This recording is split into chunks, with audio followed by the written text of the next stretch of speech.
రాత్రికాల ప్రార్థన.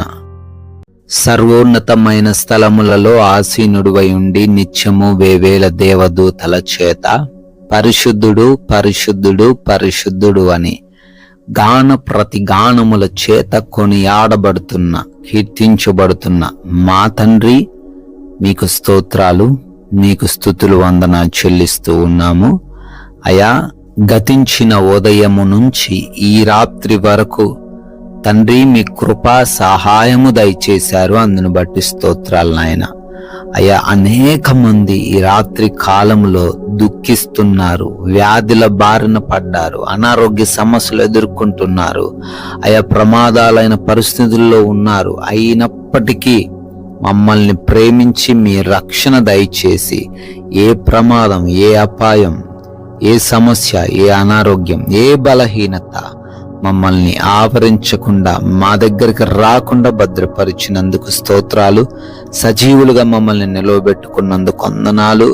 ఈ విధంగా మరొకసారి మీ పాద సన్నిధిన చేరి ప్రార్థించే అవకాశం దయచేసినందుకు కృతజ్ఞతలు చెల్లిస్తున్నాం ప్రభువా.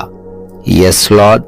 యెహోవా, నన్ను కరుణించి లేవనెత్తుము, అప్పుడు నేను వారికి ప్రతీకారము చేసేదను అని కీర్తనల గ్రంథం 41వ కీర్తన 10వ వచనం ద్వారా భక్తుడు తండ్రి కీర్తిస్తున్నట్లుగా, అవును నా తండ్రి, ఎంతో మంది లేవలేని పరిస్థితుల్లో, కృంగిపోయిన పరిస్థితుల్లో, వారి ఉద్యోగంలోను, వారి అనారోగ్య విషయాల్లోనూ, వారి కుటుంబంలోనూ, వారి యొక్క ప్రాంతంలోనూ అయా అవమాన భారంతో ఎంతో మంది లేవలేని పరిస్థితుల్లో ఉంటుండగా ఈ రాత్రిని మొరబెడుతున్నాం.